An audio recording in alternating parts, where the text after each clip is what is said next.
পার্টেক্সের ফার্নিচারে fungus উধাও করতে সত্যি কি আমি ডিজেল ব্যবহার করেছি নাকি গ্লিটার ব্যবহার করেছি নাকি গ্লিটারের সাথে কেরোসিন তেল অ্যাড করেছি? আপু পানির সাথে কি কেরোসিন তেল মিশাবো নাকি শুধু কেরোসিন তেল ব্যবহার করব? এরকম মনে হয় হাজারো প্রশ্ন এসেছে। পার্টেক্সের ফার্নিচারের ফাঙ্গাসের বিষয় নিয়ে আমার অলরেডি 3টা ভিডিও আপলোড হয়ে গিয়েছে, তারপরও আপুরা বুঝতে পারে না, এই জন্য আমি ব্যর্থ আর কি।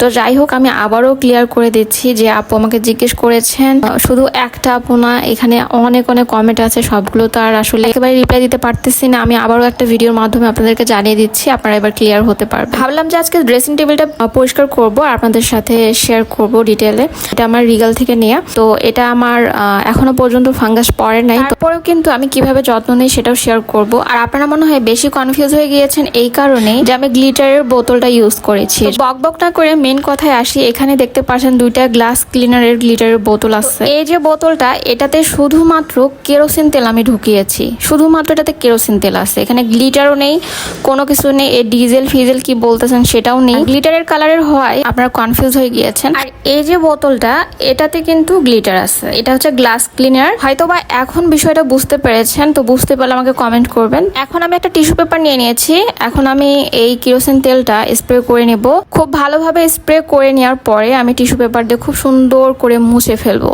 ইনস্ট্যান্ট দেখতে পারবেন আপনাদের ফার্নিচারগুলো কত সুন্দর একটা গ্লেজ দেয়।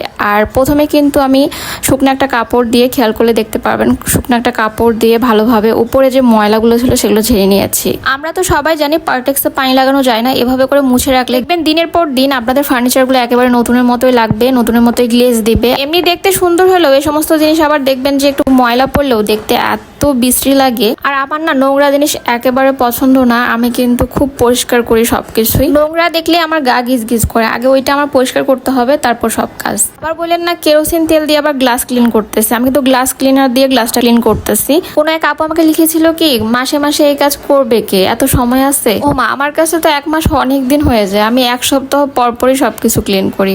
ওকে, আজকের ভিডিওটি পর্যন্ত। কোনো কিছু না বুঝতে পারলে আবার কমেন্ট করবেন। ধন্যবাদ সবাইকে, আসসালামু আলাইকুম।